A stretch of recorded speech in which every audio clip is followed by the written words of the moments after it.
My name is Armstrong Robinson. I'm your Vice President of Legislative Affairs here at AALU Gamma, and I am delighted to be joined this morning by Bridget McNamara from M Financial Holdings to talk about PPP loans, to keep them or not to keep them, to quote our friend Shakespeare. Do I have control? There we go. And there are our beautiful faces. If you can't see us in the screen, the glory headshots. Start remote control. There we go. All right. So a couple of housekeeping items. We're very excited to welcome you all to today's call. As a reminder, the subject matter we are discussing today is changing, sometimes daily. We've covered it for you on a, I think, weekly basis for the last 7 or 8 weeks straight. And this is the latest edition, but we're giving you our best information as we have it, and we share it as soon as we get it. It is important to know, though, that webinars from AALU Gamma and comments from our presenters are intended for guidance and clarification around the intent and policy choices to better inform your own decisions.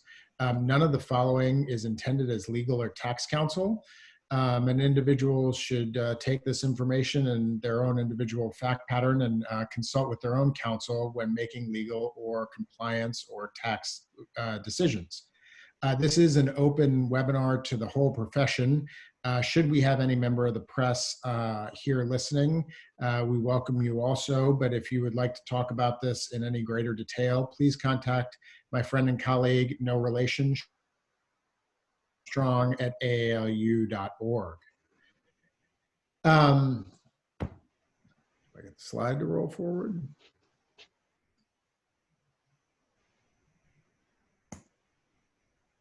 Courtney, Molly, I'm having difficulty rolling the slides.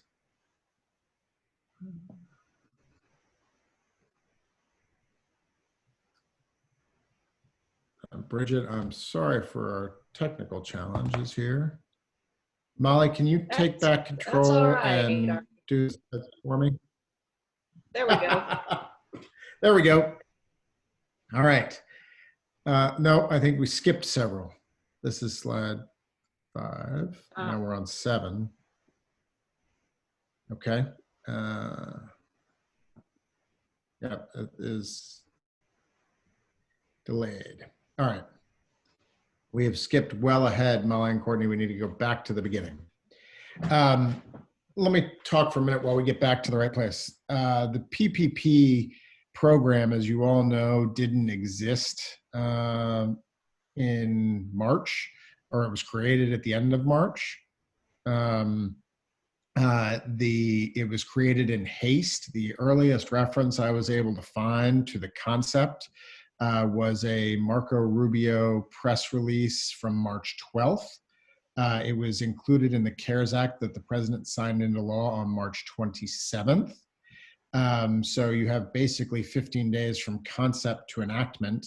And as I think you all know, the very first loans were made on April 3rd. That is an incredibly fast time by any standard. And in doing so, Congress has rushed to, this is the slide we want to be on, slide 4. Congress has rushed to really extend this bridge loan to small businesses and to the small businesses' employees, meant that they stripped away a lot of the traditional SBA controls that were used and as to who could qualify. So you have the history, as you know, as ludicrous as that is for something that isn't a year old yet. But this is where we are. And through May 6th, they have made 4.1 million loans worth a total of $526 billion. By one estimate, that total is more than 20 times the largest year in SBA history, completed in 33 days. The other thing that happened, and as you all know, we have focused mostly in our webinars on borrower guidance. The lender guidance and the lenders have increased tenfold. A friend of mine in Kelly Kidwell's firm has this neat slide where he shows the number of available lenders on April 3rd was measured at like 500 and something. and 2 weeks later, it was over 5,000. So you have, millions of borrowers and now thousands of participating lenders. The key in all of this, I think it's really important to remember, is the purpose and legislative intent from beginning to end was to extend liquidity for small businesses and support their payrolls during what I am now calling the induced economic coma designed to control for the COVID-19 healthcare crisis. And I think that's an important frame as we walk through today's presentation. If we can go to the next slide, pardon me. In the last 2 or 3 weeks, a series of events have led to the title of our webinar, which is to keep or not to keep the PPP, as Treasury and the SBA have issued guidance. Nope, go the other direction. Bear with us, we'll get there, everybody. So as Treasury sought to respond to press reports about certain people taking loans who the public discussion deemed it was inappropriate that they had done so. And so they sought to issue guidance to curtail that behavior. In combination with that, some borrowers or applicants have gotten threatening letters from their lender about the fraud standards. And then there is obviously the issue, which we'll talk about in terms of FINRA and the SEC and disclosure writ large. The key function in all of our discussion turns on this primary certification you had to make when you made your loan. In order to qualify, you had to certify in good faith that current economic uncertainty makes this loan request necessary to support the ongoing operations of the applicant, and connecting that to the primary purpose of supporting your payroll. That has led to our recommendation very strongly that all applicants should document as close to the time they made the loan or with facts present when the loan application was made, the conclusions that led to your certification of economic necessity or economic uncertainty, and especially helpful as relates to maintaining your employees' payroll, or for those of you on the phone who are dealing with sole proprietorships, are yourselves independent contractors or statutory W-2s, then obviously that's a more personal declaration based on your anticipated business income. We can go to the next slide.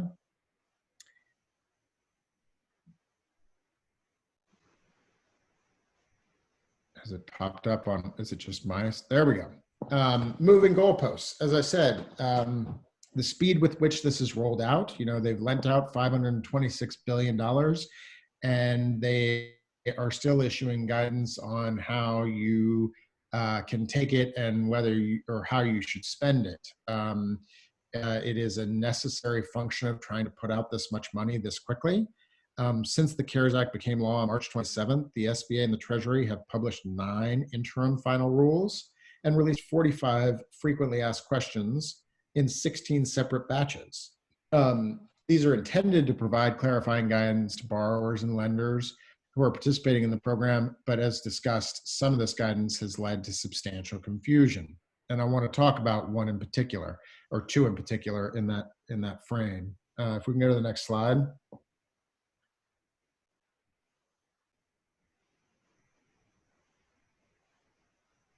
Okay, so we're having a lag time issue. It must be heavy internet. The return safe harbor, which is the other reason for the webinar today, has been extended through May 14th. When they did that extension, they promised additional guidance about clarifying the economic necessity standard. To date, as of this morning, we haven't seen that. So we may see an additional extension of this guidance from May 14th beyond. We'll see. And certainly as soon as we get that guidance, we will share it with you. One of the key pieces, going back to the earliest days,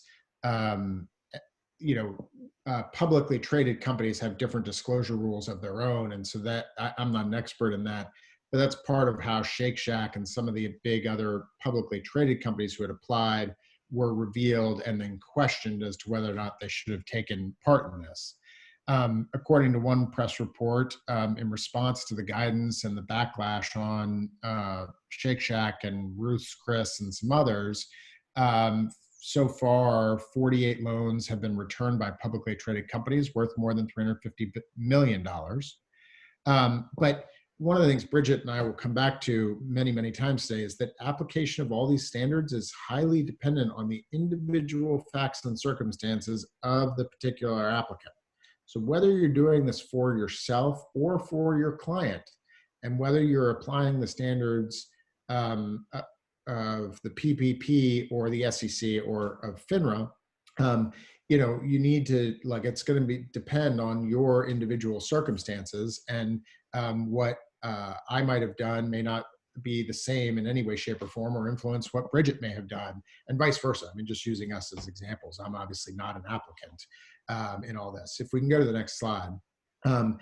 Because the publicly traded piece, so one of the things that is absolutely clear from the beginning is that in normal times, the SBA required you to demonstrate that you had exhausted other credit markets in order to apply for SBA-backed loans.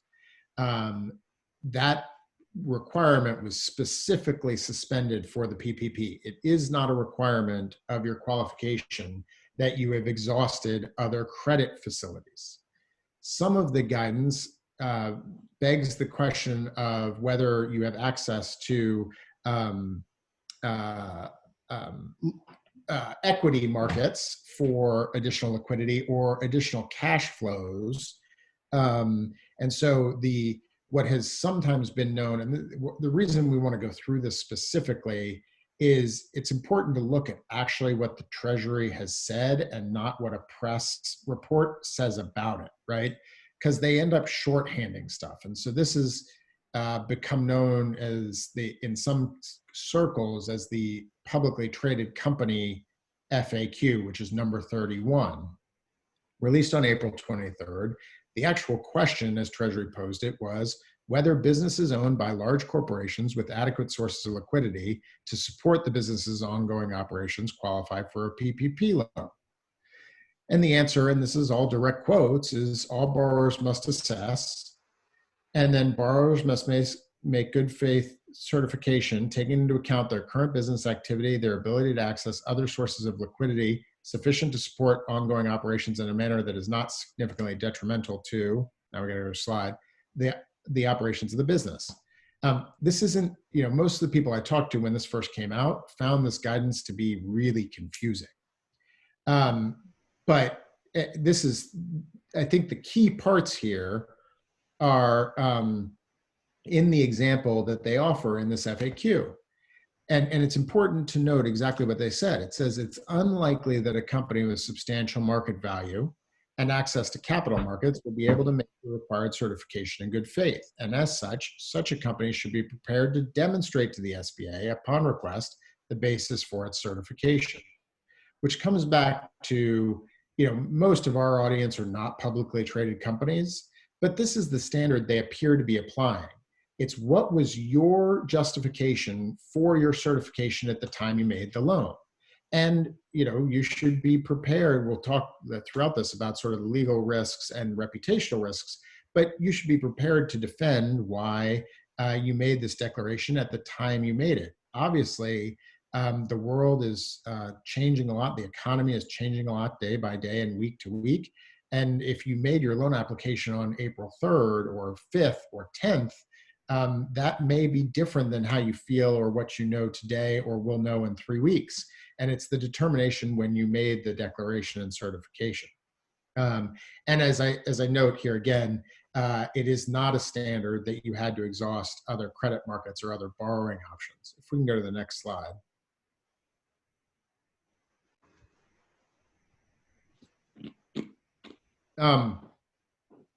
Disclosure. So there are two parts to the disclosure that I want to emphasize here, and this is where I really want to bring in Bridget on the next slide. But here, you should expect if you take a PPP loan that your name, along with all the others, will be disclosed. Senator Rubio, an architect of the PPP, has made that declaration, as has the Secretary of the Treasury, Secretary Mnuchin. Um, the I don't know when this will become available, and I would expect whether the government provides it in a searchable database or not. Some press outlet, if they don't, or Public Sunshine Group will make it a searchable database. So if you take this loan, you should expect that at some point, someday, you will be disclosed as having done so. If we can go to the next slide, because we want to talk a little bit about what the SEC and FINRA have said. And Bridget, if I can bring you in, what I've done Sure. here is provided the exact language that FINRA and the SEC have offered. Sure. So the exact language that FINRA and the SEC have utilized in terms of disclosure are in many ways appear on their face to be conflictual and of alternative guidance. So FINRA was asked the question as to whether the individual that had taken a loan is required to provide the answer or provide that information as a disclosure on the U4, which would be a disclosure that would be public. And the U4 asked a question about whether the individual that is the subject of the U4 has had a compromise with the creditor. And the compromise with the creditor is the key there, because the, let's move the slide forward one more. The issue here turns on the word compromise. Compromise, this is not seen as a compromise with a creditor, because the loans that are being given contemplate forgiveness of some or all of the loan as an original part of the term of that loan. So therefore, that forgiveness is not going to be seen as a compromise. And therefore, they're saying that in those circumstances, the forgiveness of the loan is not a compromise for purposes of U4. And any forgiveness that's beyond the original terms of the loan could be seen as a compromise with creditors. But for the most part, FINRA is giving the guidance that if you're using this loan in the manner that it is anticipated that it should be used, then you will not need to disclose anything on the U4. Now, keep in mind that Army started this by saying that, this webinar by saying that there have been that the SBA moved and the government moved incredibly quickly to get these loans out into the marketplace. And as they were contemplating the PPP, I am sure they didn't stop to say, well, what specific issues do we have in various industries that we need to parse through and provide guidance on in advance? That's what is giving rise to a lot of the confusion after the fact. Any of the firms that are providing or receiving these loans are not necessarily subject to the level of regulatory scrutiny and disclosure that you would find in a broker-dealer or RIA situation, or any registered rep or investment advisor rep. Can we move forward to the next slide? Which then takes us to the issue of the SEC. So the SEC had a question in their guidance that said, I'm a small advisory firm. I meet the requirements of the PPP that were established by the SBA. And if I receive or have received a loan, what are my regulatory reporting obligations under the Investment Advisors Act to my firm's clients? Excuse me a second, I'm going to turn off my other computer's sound system so you don't have to hear that. Okay, let's move forward here. So the answer has actually given rise to more questions than it has answers. So if I could ask you to move the slide forward to the next slide. So the SEC said, and the SEC based this off of the existing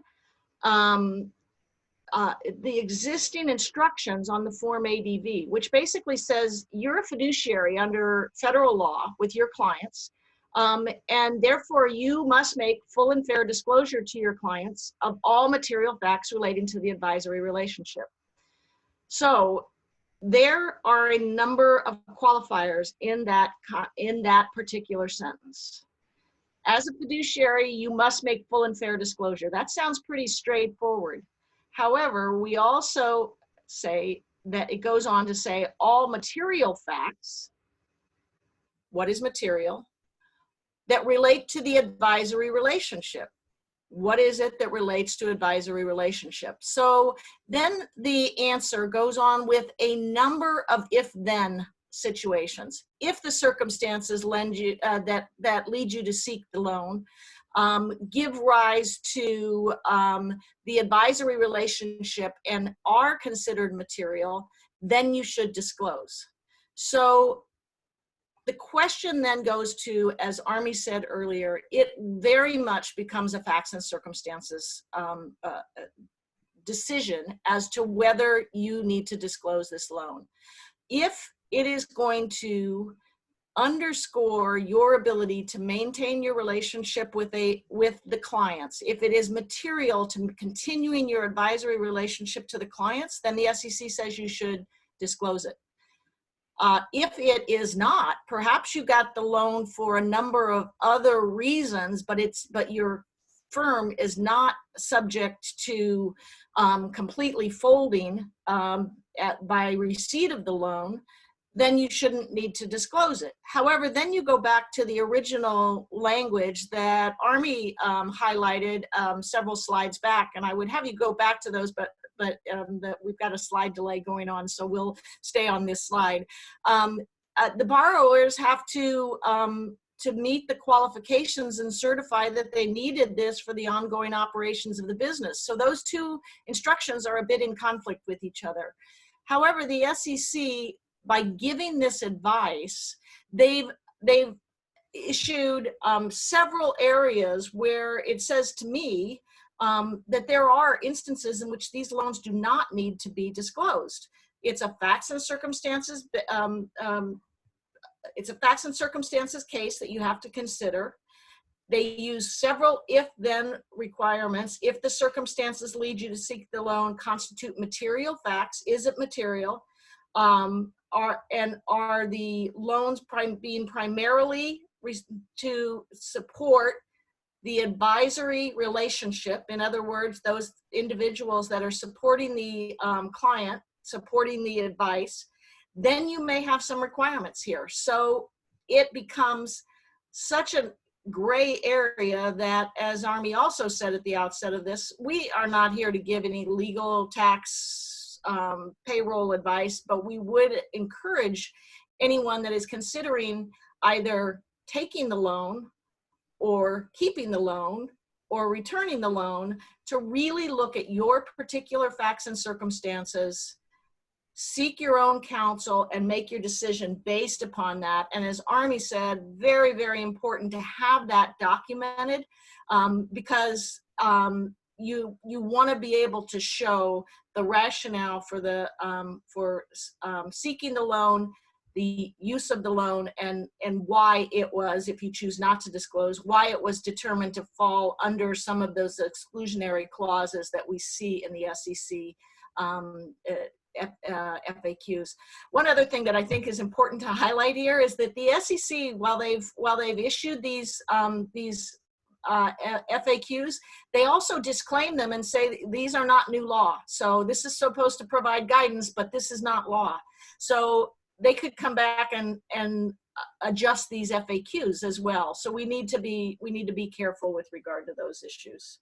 Well, and I think that's true in all of this, right? Bridget, I mean, as I've come to understand this since, Mark, our CEO, sent out his alert right after we saw this from the SEC, I guess that was now almost 2 weeks ago. Like we saw it and sent it out right away because we knew it was material. Sorry, I didn't mean to use a buzzword here. We knew it was relevant to so many in the profession. But as I've come to understand it further, it does seem, and correct me if I'm wrong, that this FAQ was intended to remind that the standard for the ADV hasn't changed. Right. And the question becomes, where we've seen guidance, and you have to talk to your compliance folks within your RIA, but it's for it is clear, I think, right? This is RIAs and IARs, And there's some debate about whether it applies at the firm level or the IAR level. And you've got to work through it. But they haven't changed the standard. And the question comes, and I think if we go to the next slide, we throw these up. Is necessary, your certification, material in the disclosure, and the standard hasn't changed there.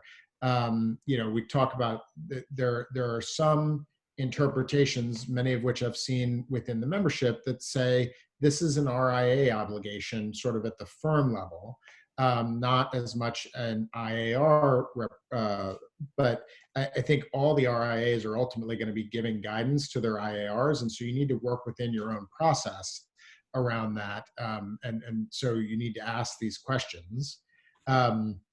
There are obviously some, and I think this is indicative of the language used in the SEC comment, right, Bridget? There are some small RIAs that only have a couple of people in them, and it's a much smaller operation, and then that may blur the lines. But if all the investment counselors are either partners or ICs in the business, and the loan was taken to support the payroll of the support staff, you might have a facts and circumstances that might lead you to conclude differently as to this than someone else. I would agree with that, Army. I'd also say that if you go back to the instructions that are on the Form ADV, they talk about the need as a fiduciary for you to give full and fair disclosure of all material facts that may impact the advisory relationship. I actually believe that is much more instructive than some of the SEC FAQs, because that is the standard that all IARs and RIAs have. So is it full and fair disclosure? Is it material? I would argue that necessary does not equal material, or they could have used the exact same language and they didn't. Is it supportive of maintaining the advisory relationship? So again, speak with your compliance people, speak with your counsel, and apply the definitions. I would say the SEC FAQs can help you in that regard, but apply the definitions that are on the Form ADV as it is, to really analyze your own situation.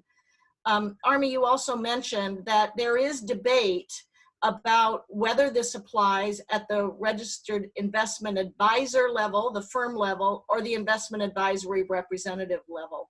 The way I read the language is it applies at the firm level, but then let's also think about, it applies at the firm level, but do you have an obligation under Form ADV 2B to make a disclosure with regard to the investment advisor representative? So perhaps what that means for the larger RIAs is, if you've got advisors out there that have taken the PPP loan, talk with them. What are the facts and circumstances around that particular loan, and determine whether that requires some kind of individual disclosure for that individual, completely separate from the facts and circumstances of the RIA.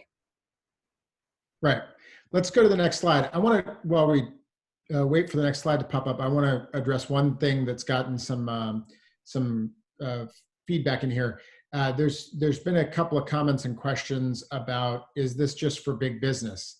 And the answer is no. We're here to serve you, but we can only tell you the guidance that's been given. So there isn't a guidance about a insurance producer or independent firm or producer group firm or a career agency. Like that hasn't been the fact pattern that the SBA and Treasury have released. It's 45 questions thus far. They haven't gotten to that level of detail, and so we're left to interpret. I think we'll get to questions in a minute. We want to talk about some of the considerations.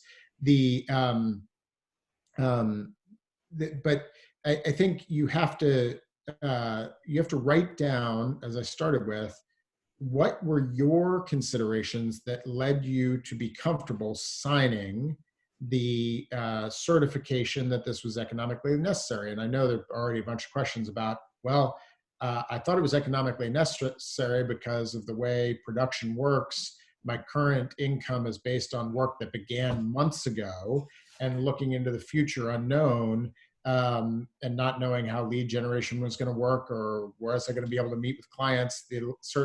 You had much greater uncertainty about that, and that perception may well have been one thing on April 3rd, another thing on May 3rd, and something entirely different on June 3rd.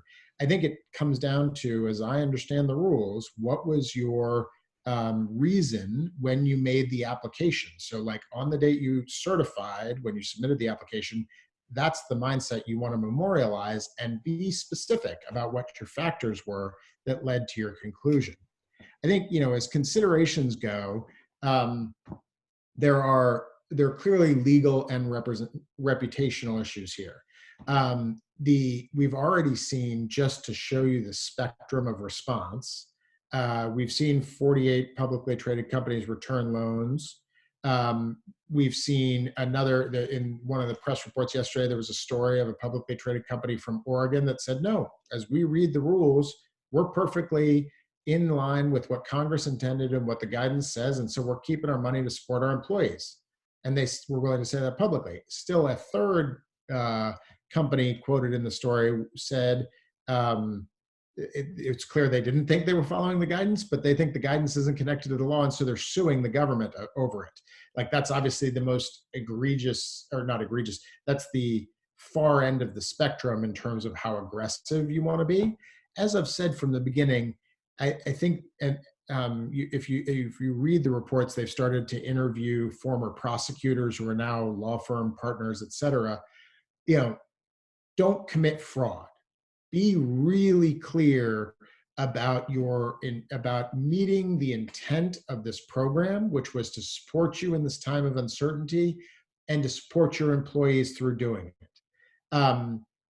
Bad faith and those standards, the one you may have seen a headline about the DOJ has launched a prosecution of somebody under the PPP program already.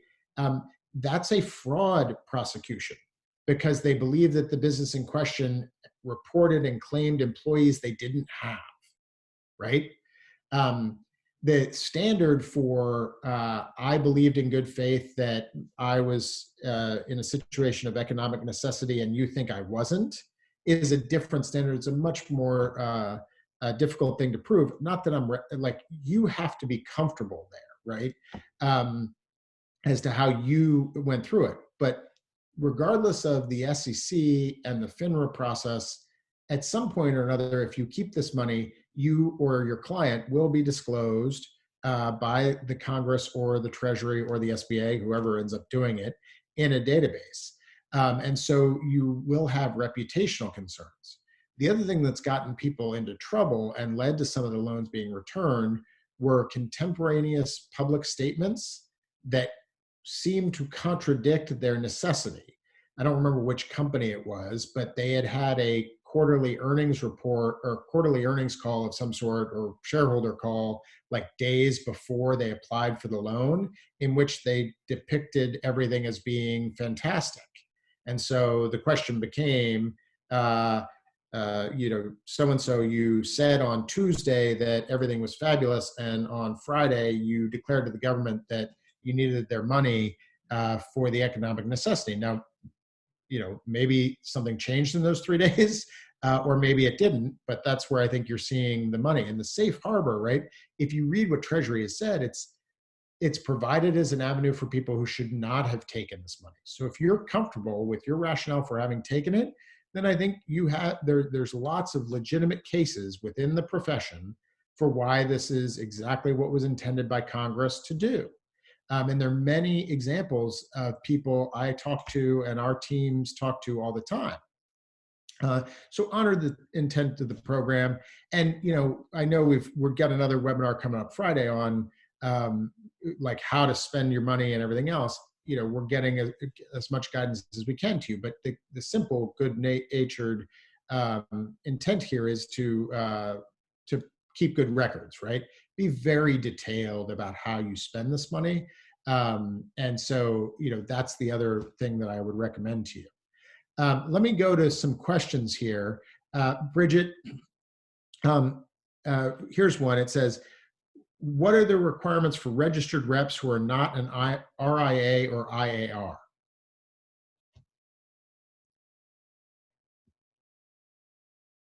Let me unmute myself so that I can answer the question.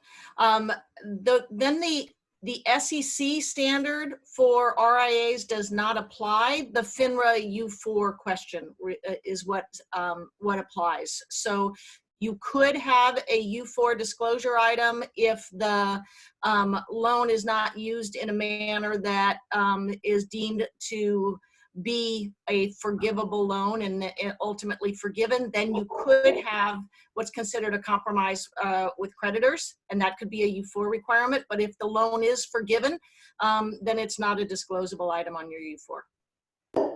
Forgive my work from home background noise. If you are an independent insurance broker who's not a registrant with FINRA or the SEC, does any of this affect you? That could go to state requirements, so it probably beyond the purview of my ability to answer in full. But I would say check with your counsel and your compliance people as to any particular state requirements. But if you're not subject to a U4 or a Form ADV, then certainly there'll be no disclosure items there. That's great. So we covered that one. Let's see. Covered that. We have a report from our friend Christy Corrado about a C Corp from an insurance producer with a C Corp where they are the only employee. If they received a PPP, can they keep it for themselves or they have to return it under the safe harbor? You know, Christy, as I mentioned to you in the chat box, I think we'd have to have a few more facts here, but I would think that they could I mean, if it was a legitimate business setup, then I would think that the rules would apply to them as it would to any other. And so if they were comfortable with their certifications, then I would say that probably, and again, this is one of the many reasons we don't provide legal advice. We're dealing with incomplete fact sets and we're not permitted to give legal advice. Two good reasons not to. But I'd say based on the fact pattern you presented, if the certifications are solid and the business format is legitimate, then there's no reason why they shouldn't be allowed to keep it. Let me see. You know, another question was the insurance business is typically a 2 to 3 month delay process from application to revenue, meaning our current revenue is based on applications for insurance from a couple of months ago before the COVID pandemic really hit hard. Our revenue is likely to suffer in the months ahead. So if we got a PPP loan, but have stayed afloat with those funds so far, how should we handle this? I think, you know, as I commented before, and Bridget, I welcome your feedback on this. As I understand the standards, based on all the guidance we've gotten to date, it's what were the contributing inputs to your certification when you made the application, right? So you have to go back to the day that was, and if you didn't then, you should now go back and memorialize the inputs. And if, you know, you talk about your business income flows being on that kind of a delay, then that's what you would say. And, you know, if, you know, we're again back to the intent. What Congress was hoping was that you would say, if you were looking at that without the PPP, you might say, well, I can't rely on my revenue going forward, so I better furlough my employees now, or I might have to fire my employees now. And what they wanted you to do was to keep paying your employees. Mm-hmm. And so if at the time you were looking into that black hole and saying, I'm not sure what's going to happen, so that's why I applied for this loan in order to support my employees, and then you pay your employees, then I think, again, it's a good faith, bad faith standard. If you follow the intent, follow the rules, and do good documentation, then I think you should be okay. But you obviously, there are other considerations we've covered through this webinar, and you obviously have the option to return it if you no longer feel that it's worth it from any one perspective. I don't know, Bridget, if you have an additional thought. I would agree with that, Army. I think it's very, pretty clear that the insurance industry does have a real lag between the initial proposal to a client and when the producer actually gets paid. You can show that through your business history. So that would be a part of the documentation that would go into what you've prepared on day one when you applied for the PPP loan. You're simply using good business historical data to determine that you could have a need, and not only could, but very likely would have a need for some income to keep your employees employed for a period of time until that lag is overcome. Right. You know, so I have another question here. It says, my question is, I took the loan for payroll, including mine, to the limit before they added language about need to have funds to sustain my business. There is language in the FAQ related to public companies that does suggest something about your cash liquidity. But even in that FAQ, they say if you had it, you need to be prepared to justify why it was necessary, right?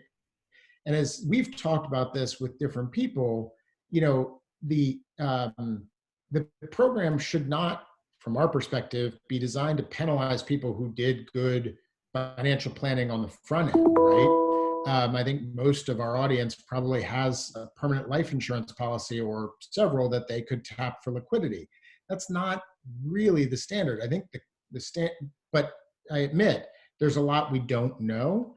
I think it comes down to your individual input factors. If you might have looked at that situation and said, because of this uncertainty, I need to cut expenses and I need to reduce my payroll and cut salaries or lay some people off, then those are all inputs that lead, I think, very reasonably connected to the intent of the program around your economic uncertainty. But it very much is an independent determination based on your facts and circumstances. And as many of you are advising clients on this question, you know, their facts and circumstances as well. Let me see some other questions here. You know, Bridget, we've seen a couple more. Can you talk about the firm versus individual piece? And again, for everybody, this is SEC regulated entities under the RIA IAR standards. So if you're not in that group, this question doesn't necessarily apply to you, but what are the pushes and pulls or factors around the question as you see it, Bridget, as to the firm versus individual responsibility?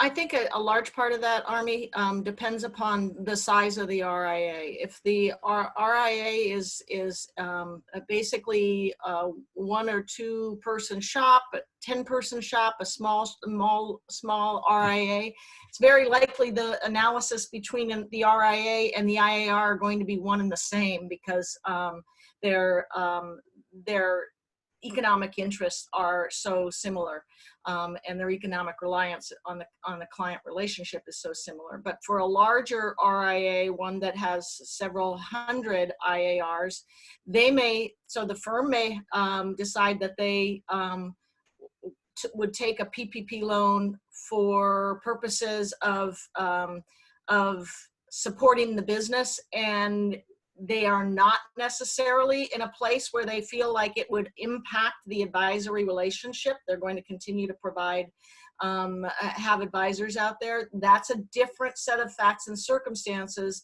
than the investment advisory representative who may have his or her own small advisory firm, and they are also applying for the PPP loan. So there's 2 separate applications.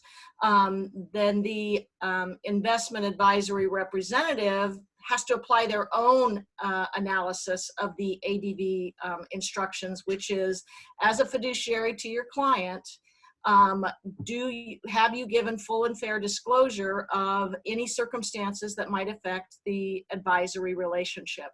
So in those situations, any individual investment advisor rep that has applied for or received a PPP loan should speak to their RIA compliance people and talk about, I took the loan, or I'm planning to take the loan. This is the reason why. Let's determine whether this is something that needs to be disclosed or not.